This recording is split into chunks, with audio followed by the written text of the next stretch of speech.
Halo semuanya, kembali lagi dengan saya Roni Alvin di Kuliner Gadget. Nah, kemarin kita udah bahas beberapa iPad ya, dan ya sebagai tablet alternatif untuk kita kerja ataupun meningkatkan produktivitas kita. Atau hanya sekedar untuk hiburan aja. Nah, kali ini kita akan membahas satu tablet yang menarik tapi dari Android, yang mana adalah tablet S7 Plus.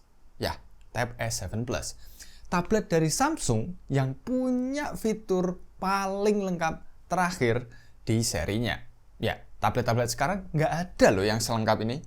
Seperti apa reviewnya? Let's check this out.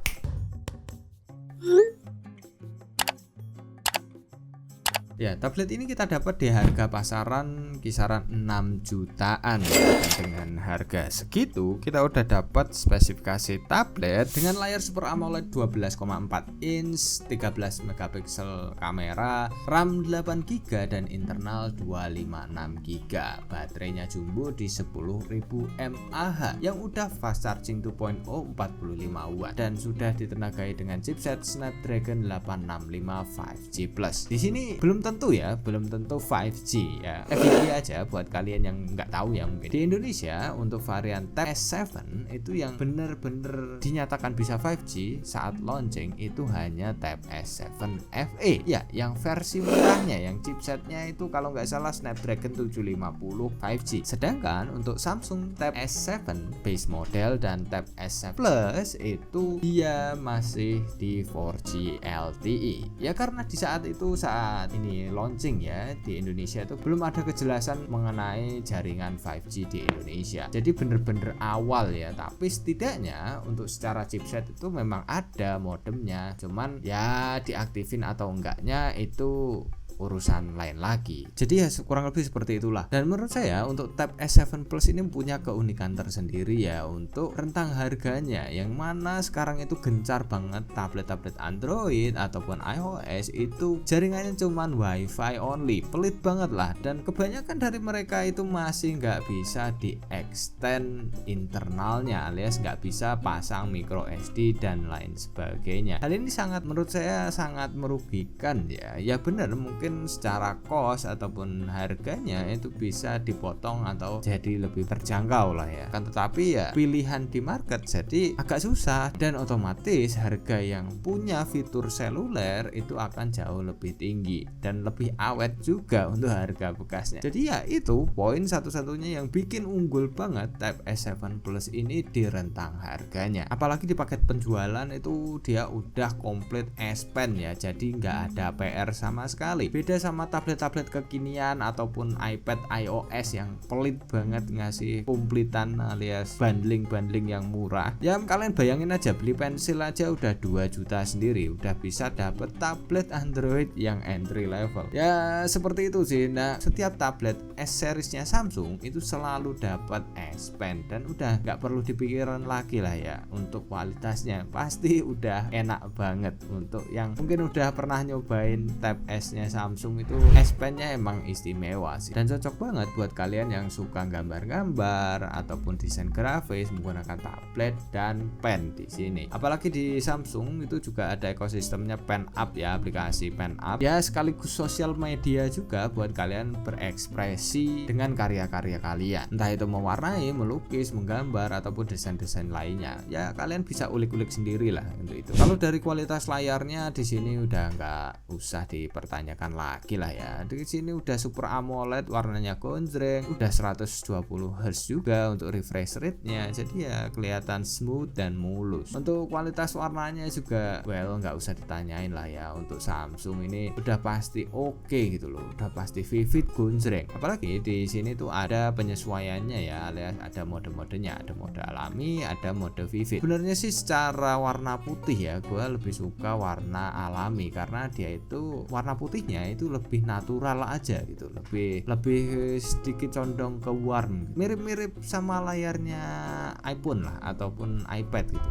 kurang lebih seperti itu. Tapi kalau mode vivid itu warnanya bener-bener di boost, bener-bener lebih gonjreng, akan tetapi warna putihnya itu agak kebiruan. Ya sesuaikan aja lah dengan preferensi kalian, karena bagaimanapun kalian mau set vivid ataupun ke alami, kualitas gambarnya tuh bener-bener oke coy. Kalian bisa lihat aja video 4K 60 fps ya, ini di play 4K YouTube ya, kurang lebih seperti ini hasilnya. Gonjreng banget dan adem banget di mata, kelihatan detail dan sangat bagus. Dan fitur HDR-nya, opsi HDR-nya di YouTube juga nyala. Jadi ya buat kalian yang penyuka konten-konten streaming itu nggak usah khawatir lah ya. Untuk layar udah nggak ada PR sama sekali. Dan untuk sektor audio juga nggak kalah bagus ya. Tablet ini menggunakan quad speaker dari AKG dan kualitas suaranya nggak perlu diragukan lagi sih, pasti bagus. Walaupun secara ciri khas suaranya gua lebih prefer iPad sih yang sekelas harganya, cuman ini tuh nggak bisa diremehin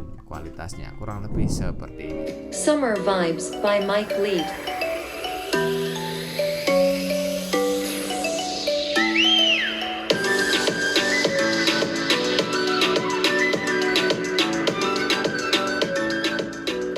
Mitsubachi by Smith the Mister.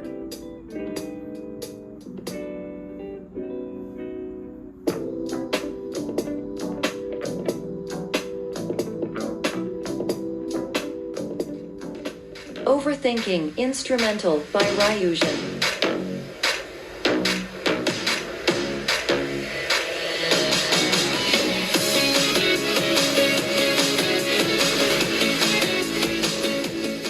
Underground Stars by Lockspeeds.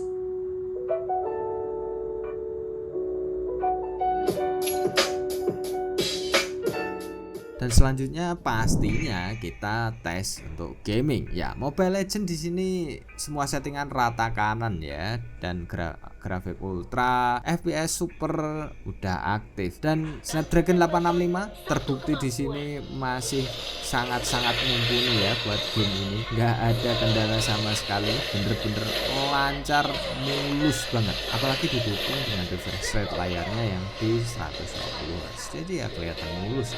Dan selanjutnya tentu juga kita pakai untuk game PUBG Mobile ya di sini. PUBG Mobile kita pakai grafiknya di sini mentok di Ultra HDR Ultra.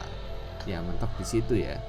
Untuk HDR kita bisa push ke HDR Extreme, kalaupun smooth kita bisa pakai Extreme Plus. Tapi di sini kita cobain pakai settingan HDR Extreme aja lah ya. Ya biar secara FPS dan kualitas grafiknya sama-sama oke. Nah, kalau menurut saya salah satu PR ya yang ada di tablet ini untuk gaming ya khususnya seperti PUBG itu adalah ukuran layarnya yang gede banget cuy. Beneran gede banget di sini. Jadi buat saya yang hampir nggak pernah main PUBG di layar yang super gede kayak gini, itu sangat susah buat manuvernya. Apalagi jarak kontrolnya kayak gini, bener-bener kayak manual lagi belajar aja gitu. Sangat-sangat susah untuk kontrolnya. Tapi buat kalian yang punya tangannya yang lebar-lebar gede-gede, yang biasanya nggak puas kalau nggak main di tablet, ya tablet ini cocok banget buat kalian. Dan pastinya kita juga cobain ya untuk Genshin Impact dan tentunya buat kalian yang pecinta grafik ya, apalagi anime-anime di sini.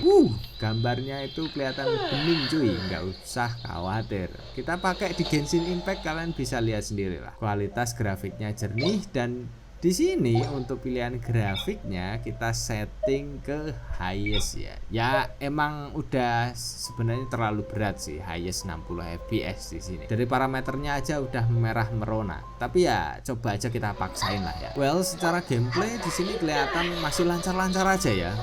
Nggak ada masalah ataupun nggak ada frame drop yang berarti. Ya memang terkadang kalau kita udah main setengah jam lebih terdapat jitter ataupun frame drop yang kadang-kadang muncul, tapi hal itu wajar, sangat-sangat wajar. Dan kalau dinilai dari gameplaynya, tablet ini masih sangat-sangat mumpuni untuk main game-game grafik seperti Genshin Impact ini. Setelah beberapa menit kita gunakan untuk main game-game tadi ya, itu kita cek suhunya. Untuk suhu itu terpanas ada di 40 derajat Celcius, baik di depan layar ataupun di bagian bodi belakang. Dan ini menurut saya masih tergolong adem coy. Kalau kalau kalian bandingkan dengan smartphone zaman sekarang yang menggunakan chipset Snapdragon 865 Plus ke atas, itu hampir suhu minimal kalau digunakan untuk gaming itu 40 derajat Celcius, dan itu minimal. Bahkan ada yang pakai Snapdragon 888 itu bisa sampai 50 derajat Celcius di beberapa HP. Ya, jadi ya menurut saya ini adalah suhu yang masih tergolong adem ya untuk ukuran tablet yang posisinya digeber untuk gaming. Selanjutnya buat kalian yang suka bikin setup ya ala-ala pengganti PC atau pengganti laptop, tablet ini juga ya cukup mumpuni. Mau kalian split screen atau floating windows, di sini intuitif banget. Bahkan ada preset-presetnya yang bisa disesuaikan secara gampang lah ya. Kalian bisa pilih dari ada menunya, mau floating, mau dibagi triple windows ataupun dibagi 4 windows, itu bebas di sini. Apalagi di Samsung itu ada yang namanya fitur Samsung DeX. Jadi tablet ini itu bisa disulap UI-nya itu semirip mungkin dengan Windows 10 ya, alias Windows 10. Jadi buat kalian yang sebelumnya pakai laptop Windows, itu hampir nggak ada bedanya lah. Kalian pasti lihat sekilas aja langsung bisa menyesuaikan. Dan untuk kegiatan Office lah itu nggak ada kendala sama sekali. Kalian bisa pairing pakai keyboard Bluetooth, mouse, ataupun ya di situ kalian bisa pakai OTG untuk tambahan memori dan lain-lain. Apalagi kalau kalian punya case keyboardnya yang ori Samsung itu, yang walaupun mahal banget sih harganya, itu pasti akan jauh lebih nyaman lagi. Dan tentunya karena ini tablet Android, kalian bisa install WhatsApp, yang mana untuk tablet buah-buahan itu cuma bisa nangis di pojokan. Dan fitur-fitur lainnya yang gua suka dari Samsung ya, itu seperti kontrol suaranya di sini dibeda-bedakan banget dan mudah diakses juga gitu loh. Kalian bisa atur suara sistemnya, suara pengaturan, suara alarm, nada dering, ataupun suara media yang sedang kalian gunakan. Jadi kalian itu bisa ngeplay YouTube di background, musiknya kalian kencengin sambil kalian main Mobile Legends dengan suaranya diturunin. Jadi kalian bisa bebas banget lah ngatur volume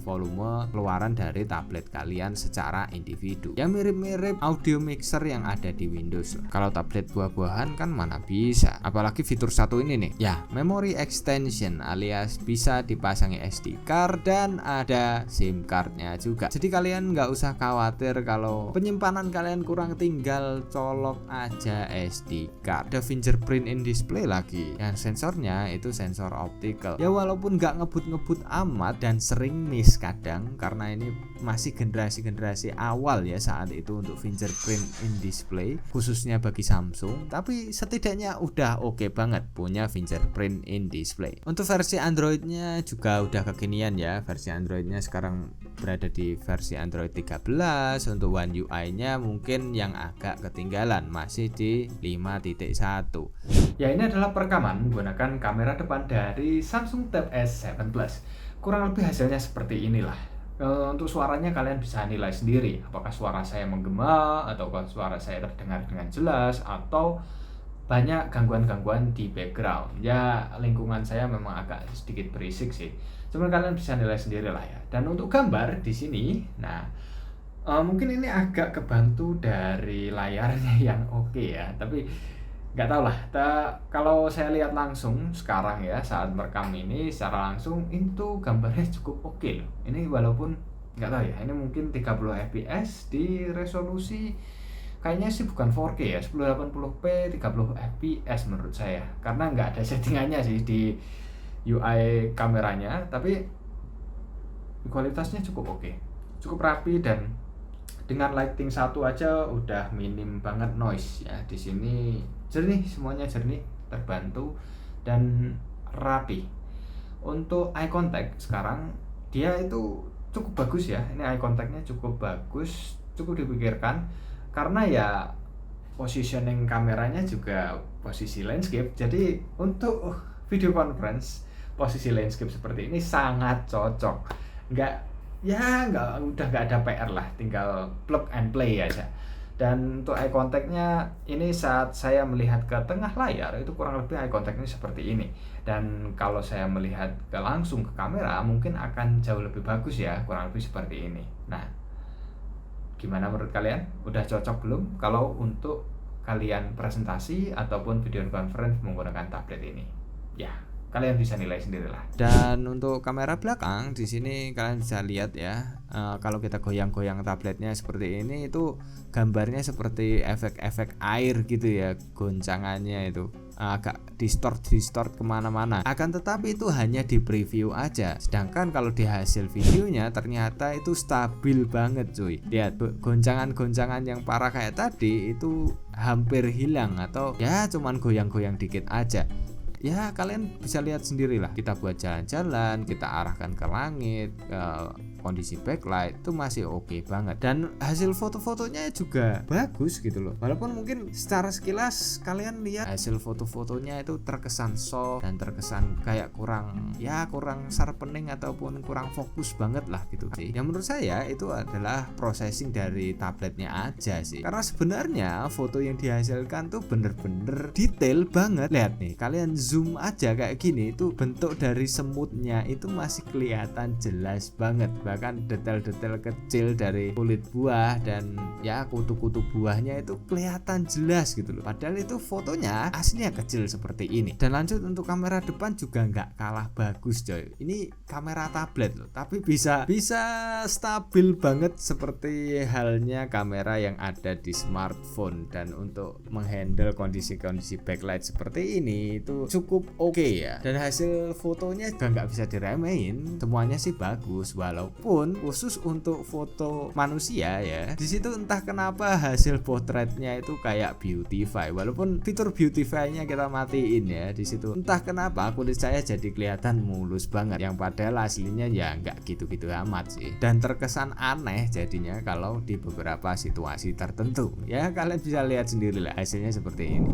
Ya tablet ini tuh satu-satunya kelemahan menurut saya adalah harganya. Ya harga bekasnya ini masih sekarang ini di kisaran 6 jutaan ke atas ya, 6 menuju ke 7 juta lah, yang mana dengan harga 6 sampai 7 jutaan itu di luaran sana tablet Android dengan pilihan yang gak kalah bagus dengan Tab S7 Plus ini, spesifikasinya itu sangat banyak dan banyak bundlingnya juga. Udah ada yang plus keyboard, case keyboard, dan udah ada pensil ataupun stylusnya juga, dan banyaklah iOS pun juga udah banyak pilihan di harga rentang segitu.